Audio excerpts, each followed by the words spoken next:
بسم الله الرحمن الرحيم. اللهم رب زدني علما. اللهم رب زدني علما. اللهم رب زدني علما كثيرا. علم السیغا کے اسباب چل رہے ہیں اور خطبہ کے بعد مقدمہ آیا ہے. مقدمہ ہے کیا؟ مقدمہ کسے کہتے ہیں؟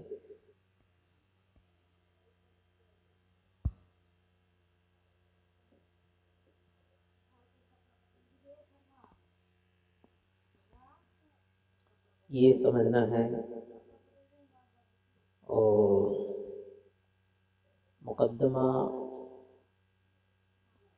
لفظ مقدمہ صرف و نحو کی کتابوں میں کیوں آتا ہے یہ بھی سمجھنا ہے.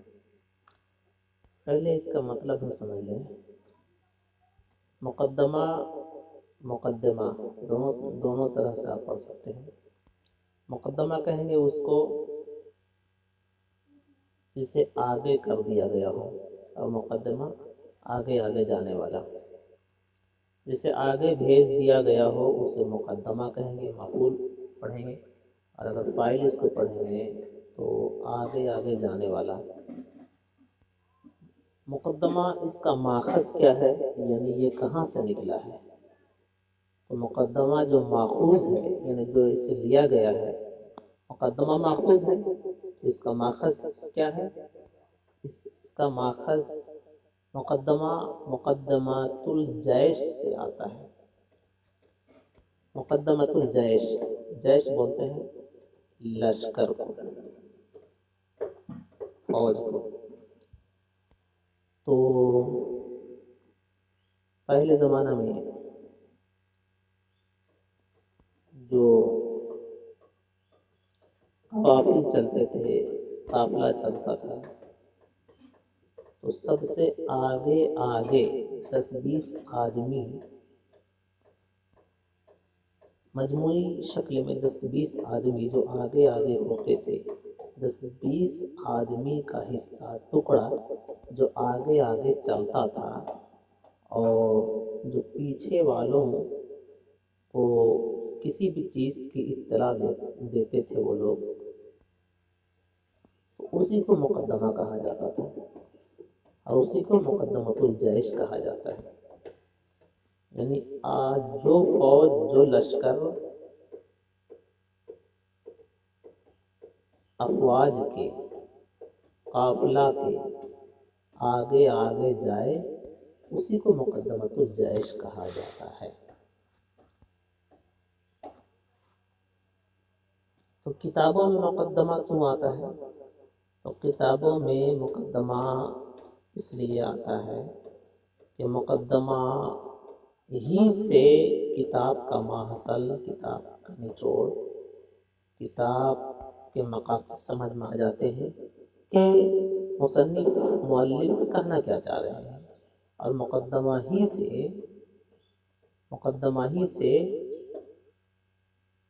بات سمجھ میں آ جاتی ہے. ماحصل جو ہے کتاب کا ماحصل سمجھ میں آ جاتا ہے. اس لیے مقدمہ جو ہے کتابوں میں مصنف و مؤلف لاتے ہیں. تو اس مقدمہ میں کیا ہے؟ در تقسیم کلمہ و اقسام مقدمہ جو ہے کلمہ کی تقسیم میں اور اس کے قسموں کے بیان میں ہے. مقدمہ کلمہ کی تقسیم اور اس کے اقسام کے بیان میں ہے. کیا مطلب؟ یعنی یہ مقدمہ جو یہاں پر ہے، تو مقدمہ جو یہاں پر لایا گیا ہے، تو مقدمہ میں کلمہ کو بانٹا جا رہا ہے. اور جب کلمہ بٹ جا رہا ہے تو پھر کلمے کی کتنی قسم ہوتے ہیں، یعنی کلمے کس شکل کے ہوتے ہیں.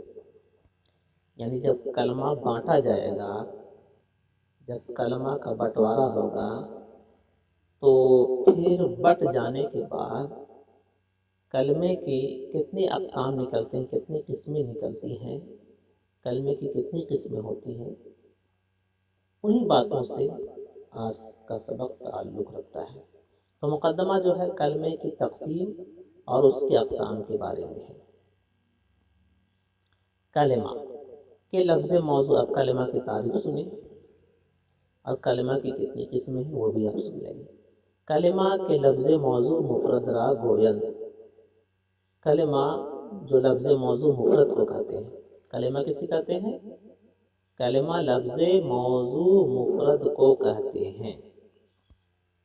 کوئی اگر آپ سے پوچھے کلمہ ہے کیا، تو آپ کیا کہیں گے؟ کلمہ لفظ موضوع مفرد کو کہتے ہیں۔ کلمہ کسے کہتے ہیں؟ لفظ موضوع مفرد کو۔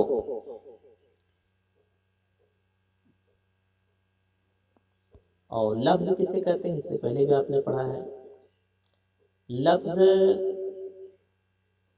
ما یتلفظ به الانسان، جو انسان کی زبان سے جو بات نکلے اسے لفظ کہتے ہیں۔ اب لفظ کی بھی دو قسمیں ہیں، اب لفظ کی بھی دو قسمیں ہوتی ہیں، ایک موضوع اور ایک محمل۔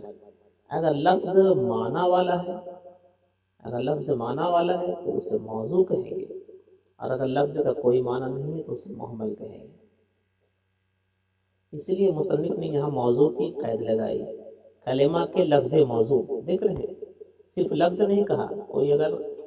کوئی معترض یہ بھی اعتراض کر سکتا ہے کہ مصنف نے کلمہ کے لفظ مفرد را گویند، یہ کیوں نہیں کہا، موضوع کا اضافہ کیوں کیا؟ تو اس کا جواب یہ ہے کہ موضوع کا اضافہ اس لیے کیا گیا ہے کہ لفظ کی دو قسمیں ہوتی ہیں، لفظ دو طرح کا ہوتا ہے۔ ما یتلفظ به الانسان، یعنی انسان کی زبان سے جو بات نکلتی ہے وہ دو طرح کی ہوتی ہے، ایک لفظ موضوع اور ایک لفظ محمل، ایک لفظ موضوع اور ایک لفظ محمل۔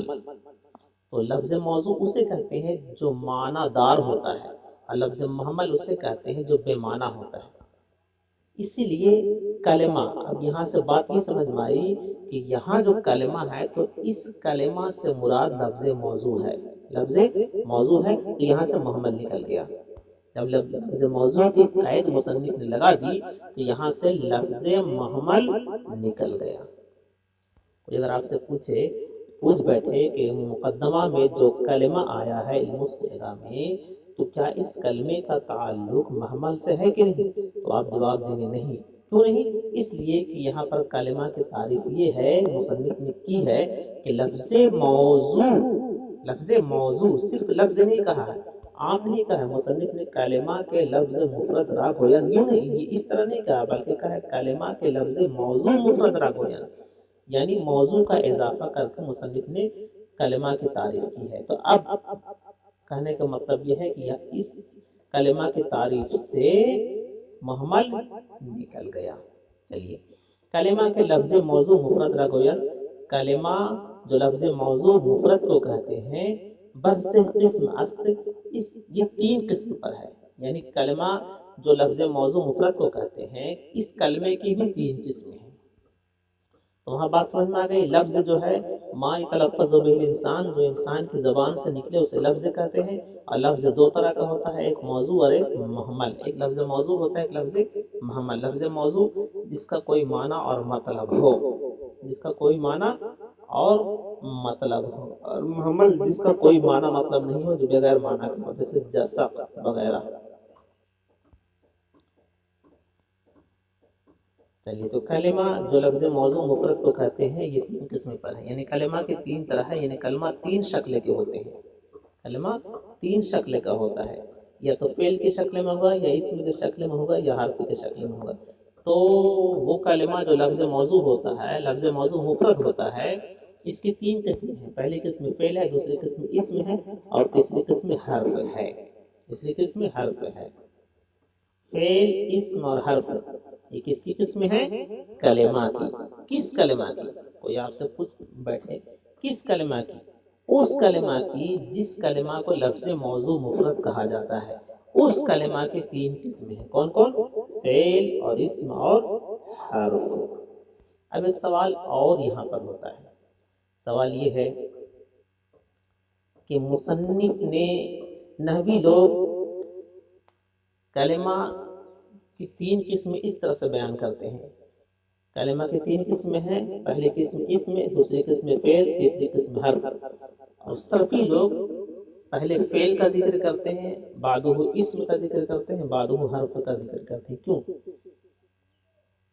اس کا جواب یہ ہے کہ چونکہ نحوی حضرات زیادہ اسم سے بحث کرتے ہیں. نحوی حضرات کلمہ کے زیادہ اسم سے بحث کرتے ہیں، اس لیے کلمہ کی پہلی قسم وہ اسم کو جب اسم سے زیادہ بحث کرتے ہیں تو کلمہ کی پہلی قسم وہ اسم کو مانتے ہیں. اور صرفی حضرات زیادہ فعل سے بحث کرتے ہیں تو صرفی حضرات کلمہ کی پہلی قسم فعل کو مانتے ہیں. اس لیے نحوی حضرات پہلے اسم، اس کے بعد فعل، اس کے بعد حرف کا ذکر کرتے ہیں، اور صرفی حضرات پہلے اسم، اس کے بعد پہلے فعل، اور اس کے بعد اسم، اور اس کے بعد حرف کا ذکر کرتے ہیں. بات سمجھ میں آ گئی؟ نحوی لوگ پہلے اسم، بعدہ فعل، بعدہ حرف، اور صرفی لوگ صرفی حضرات پہلے فعل، اس کے بعد اسم، اور اس کے بعد حرف.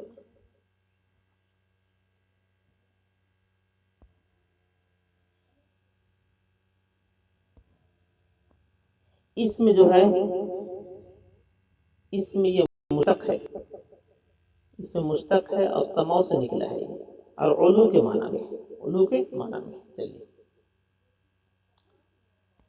اب تو یہ کلمہ کے اقسام آپ نے دیکھ لیے. اب فعل، اسم اور حرف کی تعریف کیا ہے یہ سنیے آپ.